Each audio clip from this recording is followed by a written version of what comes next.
காளான் வச்சு ஒரு கிரேவி டிஃபனுக்கு ஆற மாதிரி செய்கிறது எப்படின்னு சொல்லி எங்கள் வீட்டில் நான் எப்படி செய்வேன்னு உங்களுக்கு செஞ்சு காமிக்கிறேன்.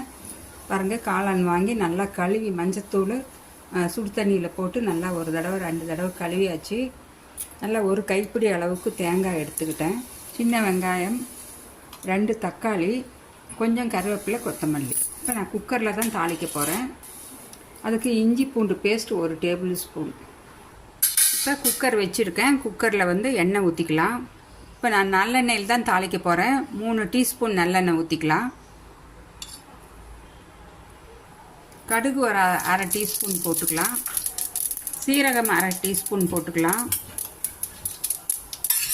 இப்போ கருவேப்பிலை, கட் பண்ணியிருக்கிற வெங்காயம் போட்டுக்கலாம். வெங்காயம் போட்டு கொஞ்சம் வதங்கட்டும். இது கரெக்டாக வதங்கியாச்சு. இப்போ தக்காளி போட்டுக்கலாம். இப்போ தக்காளி கொஞ்சம் சீக்கிரம் வதங்கிறதுக்கு ஒரு அரை டீஸ்பூன் உப்பு போட்டுக்கிறேன்.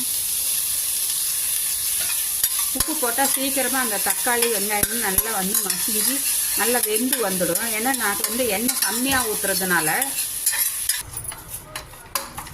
இது மாதிரி உப்பு போட்டுட்டோம்னா எங்களுக்கு சீக்கிரமாக அந்த மசிஞ்சு வந்துடும். ஒரு நிமிஷம் அப்படியே மூடி வச்சிடலாம். நல்லா மசிட்டோம் பாருங்கள். இப்போ வெங்காயம் தக்காளி நல்லா வதங்கி கொஞ்சம் நல்லா ஸ்மாஷும் ஆயிருக்கு. இந்த ஸ்டேஜில் நான் மஷ்ரூம் ஆட் பண்ணிக்கிறேன். இதோடவே நம்ம எடுத்து வச்சுருக்கிற 1 டேபிள் ஸ்பூன் இஞ்சி பூண்டு விழுதையும் ஆட் பண்ணிக்கலாம். அப்போ உங்களுக்கு நல்லா அந்த பச்சை வாசனை போயிடும். மஷ்ரூமும் நல்லா வதங்கி வந்துடும்.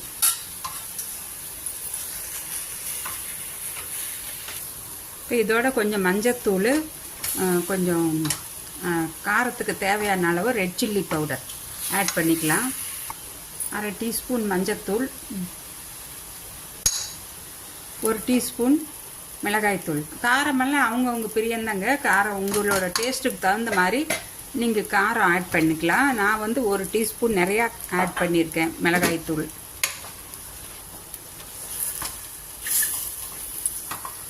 இப்போ இதோடு நான் கொஞ்சம் தனியாகவும் ஆட் பண்ணிக்க போகிறேன். நிமிஷமாக செஞ்சிடலாம். இந்த மஷ்ரூமில் நிறைய ப்ரோட்டீன் இருக்குங்க. ப்ரோட்டீன் ரிச் உணவுகளில் மெயின் ஃபுட்டு இது தாங்க. அவ்வளோ வெஜிடேரியனாக இருக்கிறவங்களுக்கு இது ஒரு நல்ல ஃபுட்டு. ஆனால் வெஜிடேரியன்லேயே ஒரு சிலர் மஷ்ரூமும் சாப்பிட்றதில்ல. தனியா நல்லா 1 டேபிள் ஸ்பூன் போட்டுக்கலாம். பாருங்கள், நல்லா வதங்கினது நம்ம எவ்வளவு போட்டது எவ்வளோ குறைஞ்சிருக்குன்னு பாருங்கள். இப்போ தனியா பவுடர் ஒரு டேபிள் ஸ்பூன் போட்டாச்சு. இப்போ நான் கறி மசால் கொஞ்சம் ஆட் பண்ணிக்கிறேன். இது வெயிட் லாஸ் பண்ணணும்னு நினைக்கிறவங்களுக்கு ரொம்ப ரொம்ப நல்ல ஒரு ஃபுட்டுங்க. கறி மசாலா 1 டேபிள் ஸ்பூன் ஆட் பண்ணிக்கிறேன். வீட்டில் செஞ்ச கறி மசாலா தான். அதோட லிங்க் நான் ஆல்ரெடி போட்டிருக்கேன். வேணும்னா அதோட லிங்க் கொடுக்குறேன் டிஸ்கிரிப்ஷன் பாக்ஸில். தேவைப்படுறவங்க அதை பார்த்து செஞ்சு வச்சுக்கலாம். 1 மாதத்துக்கு ஆகிற மாதிரி அப்பப்போ நம்ம செஞ்சுக்கலாம். மலச்சிக்கல் பிரச்சனை இருக்கிறவங்களுக்கும் இது ஒரு நல்ல ஒரு நார் சத்து அதிகமாக இருக்கிறதுனால ரொம்ப நல்ல ஃபுட்டுங்க. இதை சாப்பிட்டுட்டு வந்தீங்கன்னா உங்களுக்கு மலச்சிக்கல் பிரச்சனையும் தானே குறைஞ்சிடும். கொஞ்சமாக தண்ணி ஊற்றி நல்லா அடிப்பிடிக்கிற மாதிரி இருக்குது. அதனால் கொஞ்சமாக தண்ணி ஊற்றிக்கிறேன். அந்த இஞ்சி பூண்டோட பச்சை வாசனையெல்லாம் இப்போ போயிருக்கும். இப்போ நம்ம கறி மசாலெல்லாம் போட்டிருக்கிறதுனால கொஞ்சம் நேரம் வதக்கிட்டு அப்புறம் தண்ணி ஊற்றி நல்லா ஒரு 2 விசில் கொடுத்துக்கலாம். மஷ்ரூம் நிமிஷமாக வெந்துடும். குக்கரில் போடணுங்கிற அவசியம் கூட இல்லை. அந்த அளவுக்கு இது வெந்துடுங்க.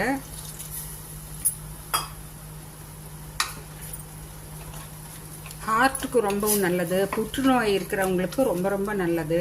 புற்றுநோய் அபாயத்தை குறைக்கும். மலக்குடல் ஆரோக்கியத்துக்கு ரொம்ப நல்லது இந்த மஷ்ரூம். இது பொட்டாசியம், வைட்டமின் டி அதெல்லாம் ரொம்ப அதிகமான அளவு இதில் இருக்குது. பொட்டாசியம் அதிகமாக இருக்கிறதுனாலே எங்களுக்கு ஹார்ட்டுக்கு ரொம்ப நல்லது இது. இப்போ இதுக்கு தேவையான அளவு தண்ணி நான் இப்போ கிரேவி மாதிரி தான் செய்ய போகிறேன். நான் இட்லி தோசைக்கு ஆகிற மாதிரி கிரேவியாக செய்கிறதுனால நம்ம தண்ணி தேவையான அளவு ஊற்றிக்கலாம். தண்ணி நல்லா 2 டம்ளர் ஊற்றிக்கலாம். இதுலேயே காட்டுக்காளான்னு சொல்லி வருங்க. அது கொஞ்சம் பார்த்து வாங்கணும். அதெல்லாம் ரொம்ப விஷத்தன்மை அதிகமாக இருக்கும். இதில் நிறைய மருத்துவ குணமும் இருக்குது. ஆனால் நம்ம வாங்குற மஷ்ரூமை பொறுத்து தான். காட்டு காளானை வாங்கி நீங்கள் சாப்பிட்டிங்கன்னா நிறைய நச்சுத்தன்மை அதில் இருக்கும், பல சைடு எஃபெக்ட்ஸ் கொடுக்கும். இப்போ மறுபடியும் இன்னொரு கிளாஸ் தண்ணி ஊற்றிக்கிறேன். ஊற்றி இப்போ நான் வந்து இதுக்கு தேவையான அளவு உப்பு ஆட் பண்ணிக்கலாம். ஆல்ரெடி அரை ஸ்பூன் போட்டாச்சு. இப்போ மறுபடியும் ஒரு 1/4 டீஸ்பூன் மட்டும் போட்டுக்கலாம். பாருங்கள், 1/4 ஸ்பூன் போட்டாச்சு. இப்போ மூடி வச்சு நான் வந்து 2 விசில் கொடுத்துக்கிறேன். வந்து எடுத்து வச்சுருக்கிற கொத்தமல்லி தலையை ஆட் பண்ணிக்கலாம். இப்போ இதை மூடி வச்சிடலாம். இப்போ இந்த 2 பெருங்காயம், கட்டி பெருங்காயம் இல்லாதவங்க தூள் பெருங்காயம் இருந்தால் கூட ஒரு அரை டீஸ்பூன் ஆட் பண்ணிக்கலாம். இதில் போட்டிருக்கேன். சோம்பு 1 டீஸ்பூன், 3 டேபிள் ஸ்பூன் பொட்டுக்கடலை,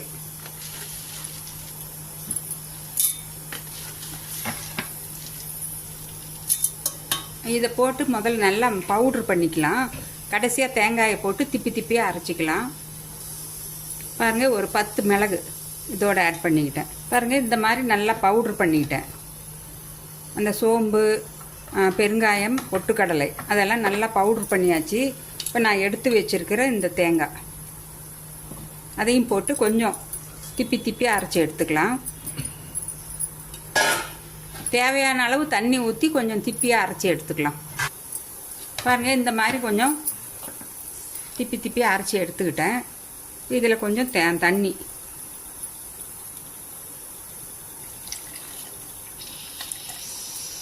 இது அப்படியே முழுகிற அளவுக்கு தண்ணி ஊற்றி இப்போ அரைச்சி எடுத்தாச்சு. பாருங்கள், இந்த மாதிரி கொஞ்சம் திப்பியாக இருக்கணும். இப்போ இந்த ஸ்டீம் எல்லாமே நல்லா கம்ப்ளீட்டாக ரிலீஸ் ஆகிடுத்து. ஓப்பன் பண்ணி பார்க்கலாம்.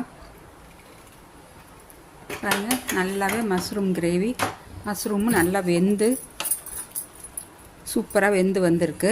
இப்போ நம்ம அரைச்சி வச்சுருக்கிற தேங்காய் பொட்டுக்கடலையை இதோட ஆட் பண்ணிக்கலாம்.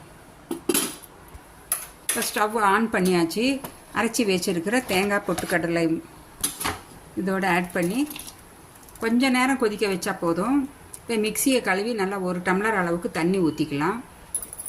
தேங்காய் ஊற்றி இருக்கிறதுனால நான் வந்து ரொம்ப நேரம் கொதிக்க வைக்க மாட்டேன். கொஞ்சம் பச்சை வாசனை போனாலே போதும். அந்த தேங்காய் பொட்டுக்கடலையோட பச்சை வாசனை போனாலே ஸ்டவ் ஆஃப் பண்ணிட வேண்டியது தான். இப்போ மிக்சி கழுவி நல்லா தண்ணி ஊற்றிக்கலாம். நல்லா 1 டம்ளர் அளவுக்கு தண்ணி ஊற்றியாச்சு. இப்போ நான் வந்து மூடி வச்சு இந்த தேங்காயோட பச்சை வாசனை மட்டும் போனால் போதும், ஆஃப் பண்ணிடலாம். இந்த ஸ்டேஜில் உப்பு செக் பண்ணிக்கோங்க. உப்பு எனக்கு கம்மியாக இருக்கிறதுனால நான் கொஞ்சம் ஆட் பண்ணிக்கிறேன். இப்போ ஒரு 3 நிமிஷம் ஆயிடுச்சு. ஓப்பன் பண்ணி பார்த்துடலாம்.